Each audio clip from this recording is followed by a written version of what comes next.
a partir de agora está com os pés na terra. Os sistemas agrícolas intensivos estão em risco e pelas piores razões. A escassez de recursos, os elevados valores dos combustíveis e os impactos ambientais impõem uma mudança de estratégia que inclua a utilização eficiente de recursos alternativos. As reservas de fósforo e potássio, minerais utilizados de forma massiva na agricultura, estão à beira de ruptura. Para produzir 1 kg de azoto, que é utilizado na produção agrícola como fertilizante, gasta-se até 2 litros de petróleo. A turfa, utilizada em viveiros de plantas, é extraída de sistemas extremamente sensíveis e a sua extração é muito superior aos níveis de regeneração.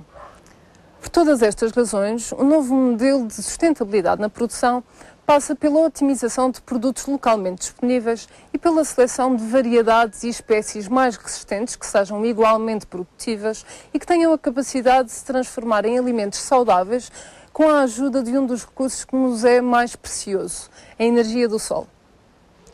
No programa de hoje falaremos da agricultura biológica e na capacidade que este modo de produção tem de diminuir a dependência dos fatores externos às explorações agrícolas, utilizando técnicas e práticas que visam a sustentabilidade e a autossuficiência, substituindo recursos escassos por fontes alternativas mais económicas e de fácil acesso.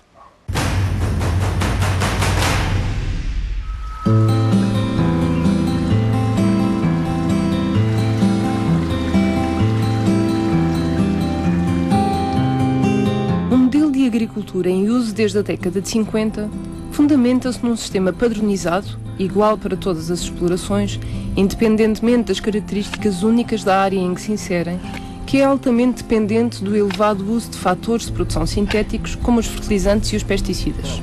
Este tipo de sistema agrícola encontra atualmente dificuldades em se auto-justificar como fator de desenvolvimento, não só pelas imposições ambientais, como pelo aumento dos custos de produção. Por outro lado, existe uma enorme quantidade de recursos alternativos, muitas vezes negligenciados e desperdiçados, que podem contribuir para a sustentabilidade das explorações e para a redução do custo dos alimentos. Sabe-se que o setor agrícola, pelas operações e pela sua natureza, constitui um importante produtor de resíduos. Por outro lado, a intensificação do uso da turfa como substrato agrícola, ou seja, como meio de propagação e de germinação das plantas, faz deste setor um dos responsáveis pela extração excessiva deste recurso, que se encontra apenas em ecossistemas com características muito específicas, que são as turfeiras.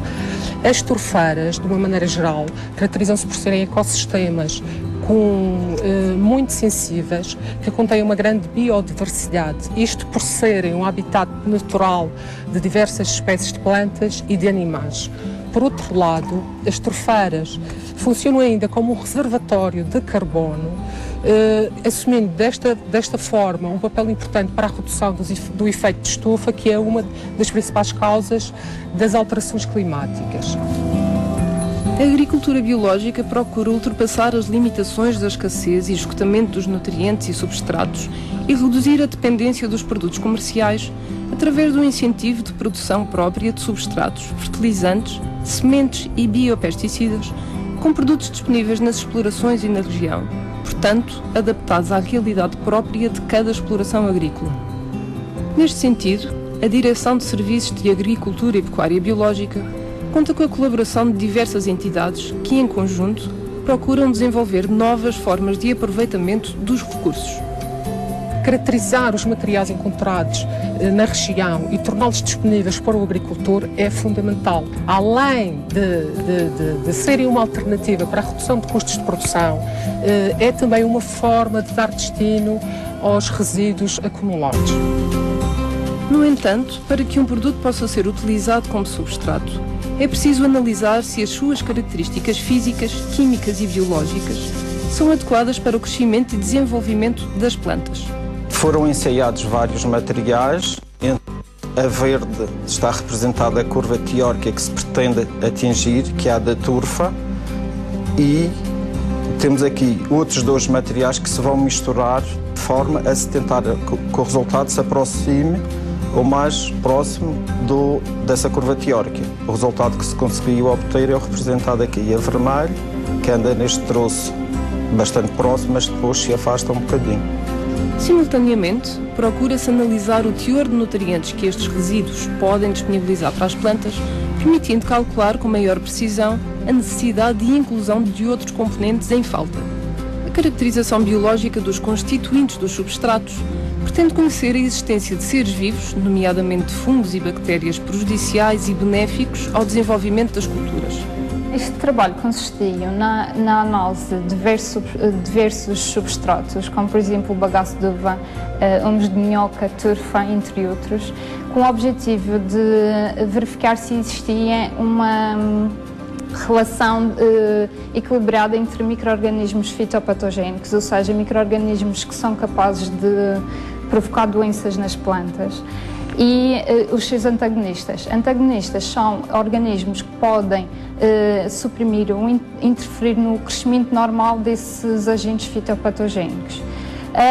Isto porque, se existir um equilíbrio entre estes dois grupos de micro-organismos, então o desenrolar das doenças nas plantas vai ser muito mais limitado. Como resultado da investigação nesta área, pretende que os produtores e todos aqueles que procuram produzir de forma sustentada e eficiente passem a dispor de mais informação e conhecimento sobre o aproveitamento de recursos locais, tal como sobre novas soluções sustentáveis na agricultura. A Quinta da Serra iniciou recentemente a conversão para a agricultura biológica. No início tínhamos aqui muita biomassa, muitos resíduos florestais, como são, por exemplo, a carqueja, o silvado, o eucalipto e mesmo a acácia. Trituramos esse material e com esse material nós fazemos, por exemplo, a compostagem e também usamos essa estelha, esse material, esses resíduos florestais para fazer o empalhamento nas nossas culturas. Conseguimos ter uma reserva no fundo de composto que nos permite evitar ou reduzir a compra de adubos e outros fatores de produção. A agricultura biológica incentiva a integração da pecuária na exploração, tal como a produção de composto, um fertilizante natural, económico e vivo, capaz de manter e melhorar a fertilidade dos solos a longo prazo, com um evidente impacto na redução de custos para o agricultor. A região da Madeira, pela exposição solar que tem, pelas horas de luz que tem e pela umidade que tem, é uma região produtora de biomassa em grande quantidade, e o que nós tentamos fazer é transformar essa biomassa num recurso bom para a agricultura, que neste caso é o fertilizante base da agricultura biológica. O método da compostagem, no fundo, consiste numa fermentação aeróbia da parte vegetal com a parte animal, ou seja, nós construímos a pilha colocando uma parte de biomassa, portanto, ou seja, estilha, restos de jardins, palha, e em cima colocamos outra camada de estrume. Portanto, e no fundo vamos fazendo várias camadas separadas, sobrepostas, que depois de serem regadas, e quando se diz regada é que tem que se tornar este volume de massa completamente cheio de água, ou tipo esponja cheia, não é? Vai haver um processo microbiológico de degradação dos compostos carbonatados, e tudo isso vai se transformar numa massa que é o composto numa fase final, já na fase próxima do humus. O humus que tem este aspecto negro, que depois vai ficar todo transformado em pó à medida que se vai transformando.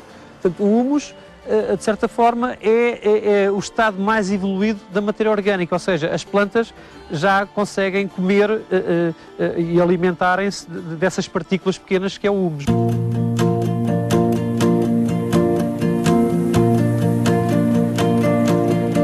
Estamos na presença de duas pilhas de composto, uma já com mais tempo de composição, outra com menos tempo de composição. A grande vantagem do composto é que nós podemos otimizar muito mais a biomassa, ou seja, se nós aplicarmos a mesma quantidade de estrume no solo, parte dos nutrientes que esse estrume tem são lixiviados e perdem-se em profundidade. O composto tem a vantagem de contrariar essa tendência, ou seja, nós apenas com uma parte de estrume conseguimos 3 partes de composto, porque depois podemos juntar 3 partes de biomassa ou de restos vegetais, de restos de jardins ou de qualquer planta triturada ou até mesmo bagaço de cana ou de desperdícios que existam na região. E essa é a grande vantagem de facto do composto, é que com uma parte de estrume nós conseguimos criar muito mais humus. Por outro lado também otimizamos todo a parte líquida do estrume que usamos é absorvida pela parte carbonatada e essa parte carbonatada junto com o estrume e com água vai fermentar a temperaturas elevadas, na ordem dos 60 a 70 graus, durante pelo menos 3 semanas, 4, e que vai provocar um cozimento acelerado de toda a biomassa. Esse cozimento depois, para além de esterilizar e ter um efeito esterilizante em todas as sementes que existam, em todas as doenças que existam, até mesmo no estrume, provoca uma degradação acelerada e faz com que em 2 meses, 2 meses e meio, 3 meses no máximo, toda essa biomassa entre no estado de umificação e com libertação já de nutrientes para as plantas. Praticamente tudo serve para compostar, desde que seja de origem orgânica. Temos de ter cuidado com alguns produtos tóxicos que possam eventualmente estarem nesses materiais. Por exemplo, não convém recolher materiais das bermas das estradas, porque são passíveis de estarem contaminados com metais pesados. Não convém usar lenha que seja de madeira tratada, não convém usar madeiras que sejam pintadas, mas de uma forma geral, na madeira, em todos os cantinhos se encontra restos vegetais passíveis de serem compostados. Há registros em 1919 de já se fazerem composto em Portugal e na Madeira já em 1940 também há registros de compostagem, só com um nome diferente, com o nome de estrumes artificiais. Mas isto não é um processo novo, é um processo que já existe há imensos anos, só que com o facilitismo dos fertilizantes químicos, e enquanto eles eram baratos, as pessoas esqueceram estas técnicas. E agora é preciso retomá-las, não é?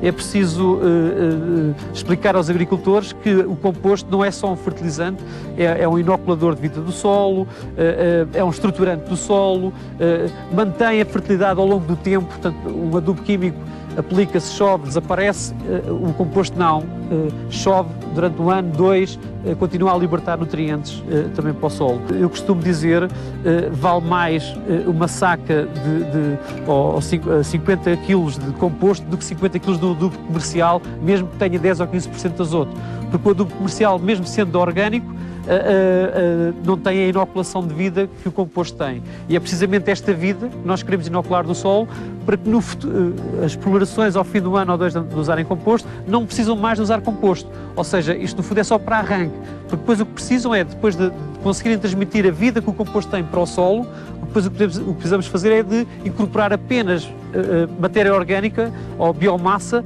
à superfície do solo, porque depois a própria vida que o composto inoculou vai transformar essas palhas de uma forma natural, como já acontece em agricultores que usam composto há mais tempo, não é?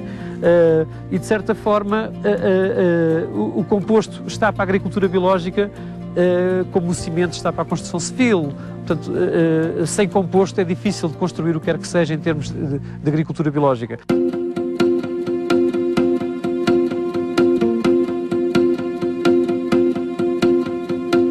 A agricultura biológica rege-se por 4 princípios fundamentais: a saúde, a integridade, a precaução e a ecologia.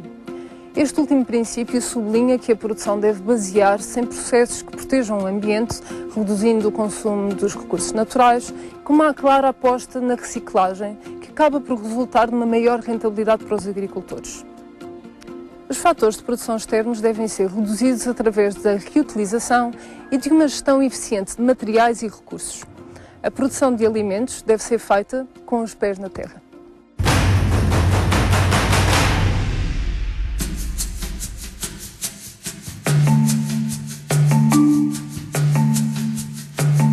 Este jardim é um hino aos perfumes, aos odores. Tem uma enorme coleção de hortelãs, de alfazemas. E dentro das alfazemas até encontramos as alfazemas da Madeira. Vamos falar sobre a fitocosmética, a utilização dos óleos essenciais, de ceras, que são compostos produzidos pelas plantas e que nos podem ser úteis em diferentes produtos da cosmética.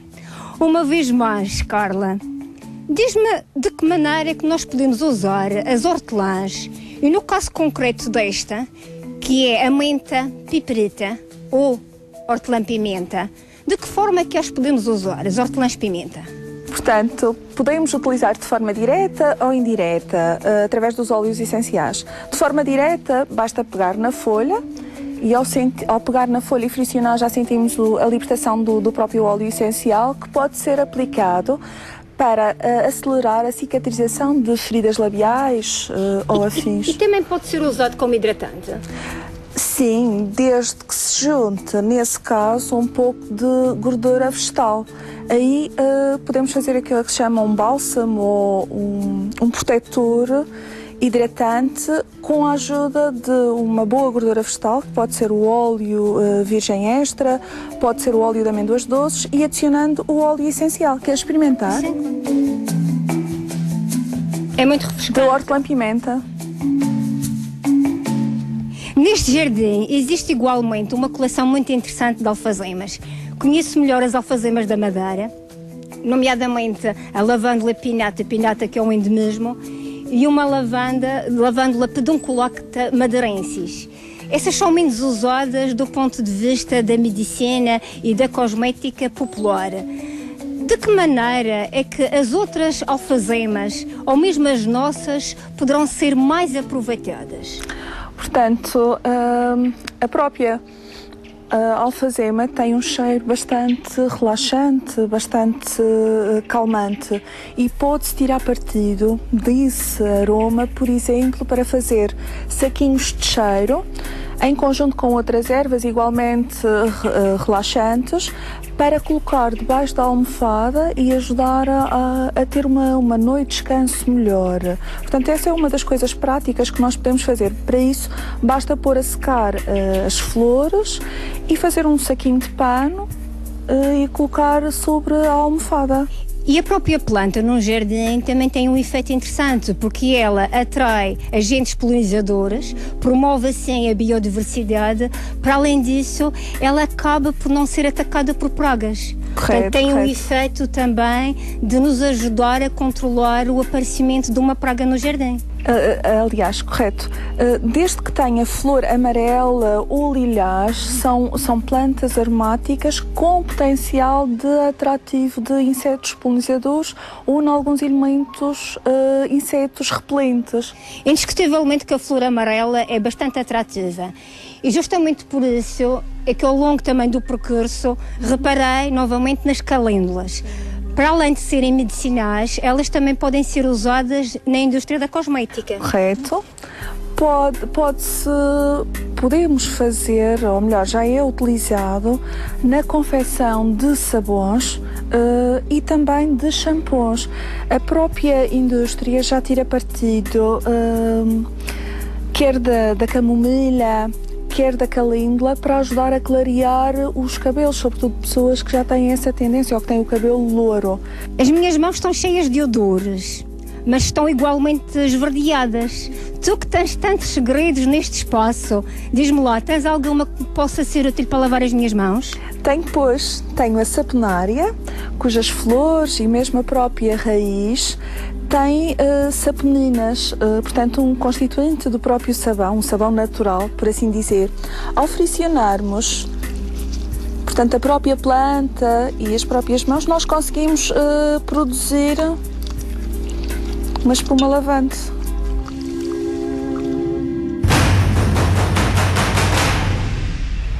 Olá, hoje estamos em Santana, numa área protegida marinha, que é também um sítio da Rede Natura do Genil, conhecido como a Reserva Natural do Sítio da Rocha do Navio. Esta reserva foi criada em 1997 com o objetivo de impedir a progressiva degradação do litoral e dos recursos pesqueiros. O seu nome provém de um naufrágio de uma escuna holandesa no século XIX devido a ventos fortes. O acesso a esta área faz de duas maneiras, ou por uma vereda ou através de um teleférico. Ao nível da biodiversidade, para além de toda a parte marinha, destaca-se o grupo das aves marinhas que aqui nidificam e de algumas plantas de litoral, como é o caso de algumas raras, o caso do zimbreiro, que ainda persistem alguns exemplares no Ilhéu da Viúva ou Ilhéu da Rocha do Navio.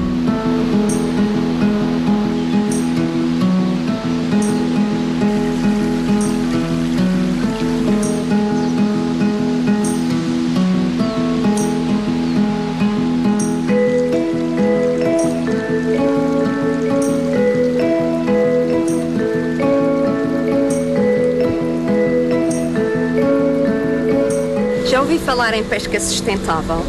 As artes de pesca seletiva impedem a captura de indivíduos juvenis, de peixes pequenos que ainda não atingiram o seu estado adulto, assim como de outras espécies sem valor comercial, como é o caso das tartarugas marinhas ou das aves marinhas. Assim, evitará ter que devolver ao mar todo o pescado capturado, assim como o trabalho redobrado de retirá-lo das artes de pesca.